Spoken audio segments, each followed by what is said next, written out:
आखिर क्या हुआ जब अचानक से अयोध्या पहुंचे सैकड़ों नागों का झुंड। इन सभी नागों का संबंध रामायण काल से बताया जा रहा है। क्यों प्रभु श्री राम के प्राण प्रतिष्ठा से पहले ये सभी चमत्कारी घटनाएं क्यों घटित हो रही है। सबसे पहले अयोध्या के राम मंदिर के आसपास गिद्धों का झुंड को देखने को मिला था, जिनको रामायण काल के जटायु के वंशज कहा जा रहा है। हालांकि उसके बाद अयोध्या में कुछ बंदरों और जंगली भालुओं के झुंड को दिखा गया था, जिन्हें भगवान हनुमान और महाबली जामवंत के प्रतीक माना जाता है। कुछ लोग इस चमत्कारी घटनाओं को दुनिया का सबसे बड़ा चमत्कार कह रहे हैं। तो आखिर प्रभु श्री राम के अयोध्या में अचानक से प्रकट हुई नागों का झुंड से क्या संबंध है। वीडियो में आगे बढ़ने से पहले कमेंट सेक्शन में जय श्री राम अवश्य लिखना। लेकिन जैसे जैसे रामलला के प्राण प्रतिष्ठा का समय नजदीक आता जा रहा है, ठीक वैसे ही मंदिर में अलग प्रकार के नाग अपने दर्शन दे रहे हैं। आखिर यह सभी चमत्कारी घटनाओं का होने का पीछे क्या कारण है। बताया जाता है कि एक बार रामायण काल में नागों ने प्रभु श्री राम के सहायता किए थे।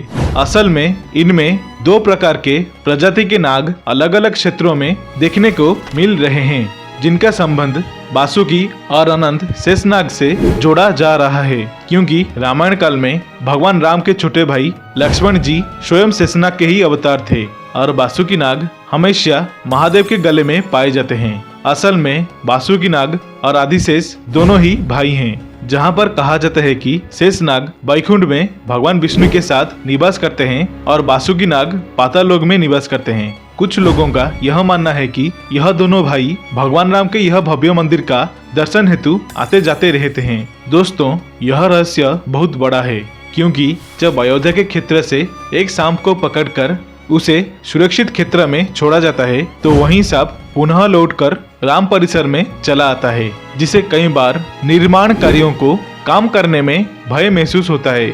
लेकिन क्या आपको पता है, प्रभु श्री राम के इन नागों से संबंध का और एक रहस्य भी है, और वह रहस्य पूरे अनंत ब्रह्मांड से जुड़ा हुआ है, जिसके बारे में आज का इस वीडियो के माध्यम से हम आपको जानकारी देंगे। तो वीडियो को अंत तक अवश्य देखना। कहा जाता है कि पूरे सृष्टि चक्र में 4 युग का वर्णन मिलता है। चारों युगों में से द्वितीय युग त्रेता युग में श्री राम जन्म लिए थे और अपने जीवन काल को व्यतीत करके पुनः वैकुंठ वापस चले जाते हैं। यानी कि आप जो इस वक्त कर्म कर रहे हैं, वह दूसरे ब्रह्मांड में अब कर चुके हैं या फिर करने वाले हैं। इस प्रकार ऐसे कई भगवान राम जन्म ले चुके हैं और अपना कर्म को निभा के पुनः वैकुंठ लौट चुके हैं। तो इस विषय में आपको एक कथा सुनाने वाले हैं।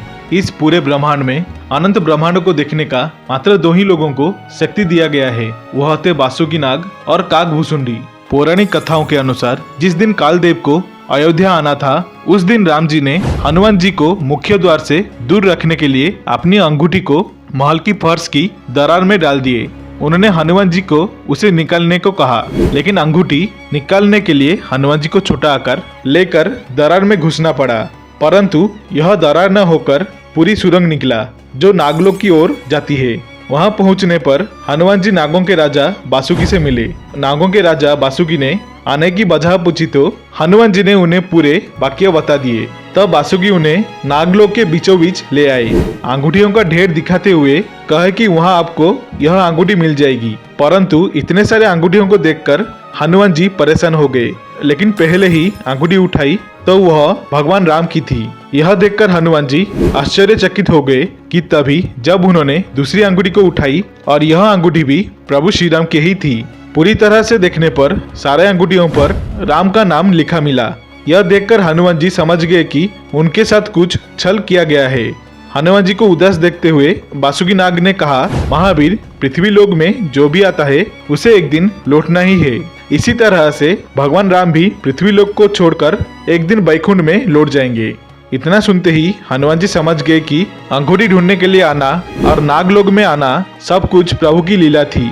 और तभी नागों का राजा वासुकी उन्हें कहते हैं कि इस तरह से ऐसे कई भगवान राम जन्म ले चुके हैं और अपने अंगूठी को पाताल लोक में फेंक चुके हैं। 22 जनवरी सोमवार के दिन अयोध्या के राम मंदिर में होने वाले रामलला के प्राण प्रतिष्ठा का सभी देशवासियों को बेसब्री से अपेक्षा है। यह तारीख कोई आम तारीख नहीं, इसके पीछे बहुत महत्वपूर्ण रहस्य छुपे हुए हैं। जिसे मैं अगले वीडियो में आप सभी को बताऊंगा।